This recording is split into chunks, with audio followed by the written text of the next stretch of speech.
Hi అండి, అందరికీ నమస్తే. వెల్కమ్ టు అమ్మమ్మ గారి ఇల్లు.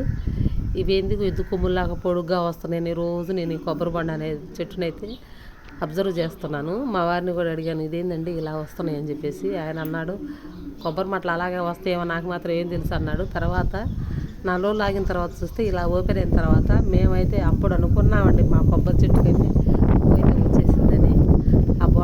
ఆ పువ్వు చూసిన తర్వాత మేమైతే భలే హ్యాపీగా ఫీల్ అయ్యాము. ఎందుకంటే మేము ఫస్ట్ టైం చూస్తున్నాం కొబ్బరి బొండం ఇలా పువ్వు వస్తుందని.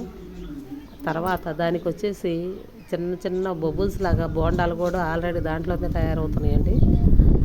చుట్టూ ఒక 3 అయితే వచ్చాయి ఇలాగా. ఇవన్నీ పూర్తిగా ఓపెన్ అయ్యి చూడండి, చాలా బాగా అనిపించింది చూడటానికి కూడా.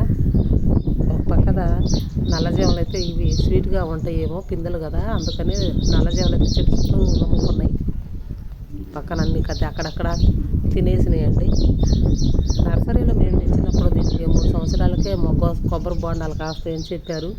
అలాగే జరిగింది. 3 సంవత్సరాలు అవుతుంది మేము ఈ చెట్టు వేసి. 3 సంవత్సరాలకి కాపు అయితే వచ్చిందండి. కానీ మన చేతులతో పెంచుకునే మొక్కలకి ఇలా వస్తే ఎంత సంతోషం ఉంటుందో మీరే ఆలోచించండి. నేనైతే ఫుల్ హ్యాపీ. ఎందుకంటే ఇలా బోండాలు స్టార్ట్ అయినాయి. అవి కాయడం తర్వాత తిప్పాలండి. కాకపోతే మనం ఇన్ని రోజులు సాకినందుకు ఇలా మొగ్గు వచ్చిందని చెప్పేసి ఎంతో సంతోషంతో ఉంటాము మొక్కలు పెంచుకునే వాళ్ళకి. మీ అందరికీ మా ఛానల్ నచ్చితే లైక్ చేయండి, షేర్ చేయండి, కామెంట్ చేయండి. బాయ్.